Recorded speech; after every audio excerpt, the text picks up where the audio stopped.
Mabosi wa Yanga inaelezwa jana walitana na kujifungia ili kujadili hukumu ya kesi walioifungua mahakama ya kimataifa ya usuluhishi ya michezo CAS iliyotupiliwa mbali, huku zikitajwa sababu tatu zilizosababisha kesi kufutwa na ushauri waliopewa mabosi hao wa Jangwani. Yanga ilikimbilia CAS baada ya mechi ya dabi ya Kariakoo dhidi ya Simba kuahirishwa saa chache kabla ya kufanyika Machi 8 mwaka huu, ikidai kanuni za ligi zilikiukwa kimakusudi ili kuinufaisha Simba iliyotangaza isingecheza kwa kuzuiwa kufanya mazoezi ya mwisho kwa Mkapa na mabounsa wanaodaiwa kuwa wa Yanga. Hata hivyo, juzi hukumu ya kesi hiyo ilisambaa mitandaoni ikielezwa imefutwa na bodi ya ligi kutoa taarifa kuwa ilikuwa ikijiandaa kutoa ratiba mpya ya pambano hilo na mengine yaliyobaki ya ligi iliyosaliwa na raundi 3 kabla ya kufikia tamati. Mapema jana asubuhi ilielezwa mabosi wa Yanga waliitana ili kujadili na walikuwa wakijiandaa kutoa taarifa ya klabu, lakini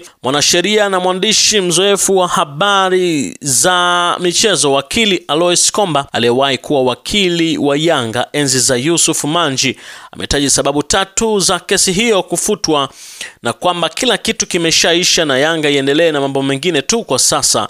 Akizungumza na Mwanaspoti, Komba alisema kesi ya Yanga haipo kwa sababu kuu tatu ambazo alizitaja kuwa ni CAS imekosa mamlaka ya kusimamia kesi hiyo, kukosa hukumu iliyoifanya Yanga kukimbilia CAS na kushindwa kukamilisha mchakato wa kufuata utaratibu.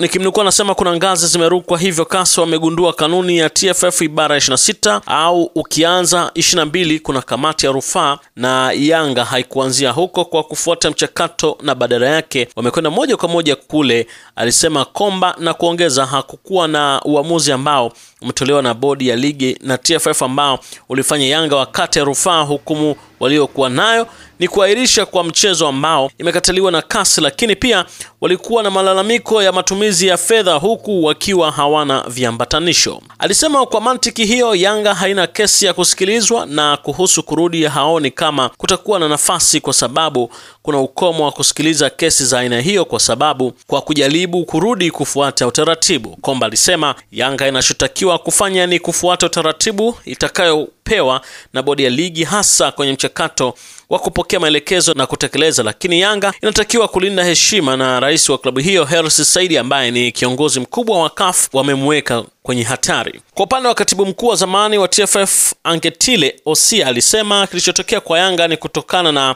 kamati ya kusimamia na kuendesha mashindano ya ligi kupewa mamlaka makubwa ya kutoweza kupingwa baada ya kufanywa uamuzi wowote. Nikimnukuu anasema wakati tunaanzisha hii kamati ilikuwa imelenga kupitia na kusimamia kile kilichoripotiwa na waamuzi ndani ya dakika 90 za mechi, lakini imebadilishwa na kupewa majukumu makubwa yasiyopingwa, na hivyo Yanga iliamua kukimbilia CAS, alisema Angetile.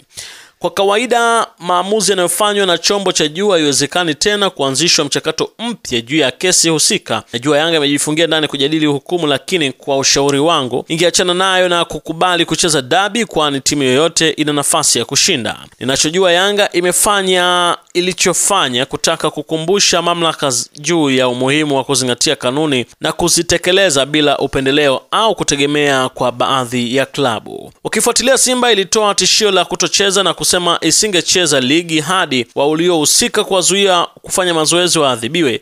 Cha ajabu hadi leo waliohusika hawajaadhibiwa na Simba imecheza mechi za ligi ikiwemo ya jana. Hii ni kuonyesha haikutaka dabi na bodi iliingia kwenye mfumo wao. Anketile alisema anadhani baada ya msimu kumalizika Yanga ihamasishe klabu nyingine kuibana bodi ya ligi kusimamia kanuni inazoiweka, na kwa vile rais wa klabu ya Yanga Engineer Hersi Said ni mwenyekiti wa klabu zote za Afrika, anaweza kujifunza kupitia ligi zingine kuona jambo hilo halijirudii tena. Kwa update na taarifa zaidi endelea kufuatilia Ahadi TV. Usisahau kusubscribe, kulike, comment pamoja na kushare, na usisahau kubonyeza kikengele ili uwe mtu wa kwanza kupata notification ya habari mpya inapowekwa.